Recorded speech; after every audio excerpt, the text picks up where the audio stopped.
നിന്റെ അമ്മ എടുത്ത് ചോദിച്ചിട്ട് വരണം. ഓക്കെ.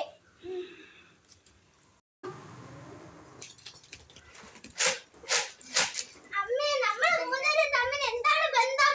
അതോ, ഞാൻ നിന്റെ അമ്മ, നീ എന്റെ മോള്, എന്റെ ഭർത്താവാണ് നിന്റെ അച്ഛൻ. ഇതാണ് നമ്മൾ മൂന്നുപേരുള്ള ഒരു ബന്ധം. അമ്മേ,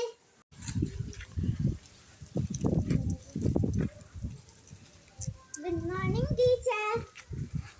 ഓക്കെ, സിറ്റ് ഡൗൺ. പൊന്നു, ഇന്നലെ നിന്റെ അടുത്തൊരു ക്വസ്റ്റ്യൻ ചോദിച്ചിരുന്നില്ലേ? അതിന്റെ ആൻസർ കണ്ടുപിടിച്ചോ? ഓ ടീച്ചർ.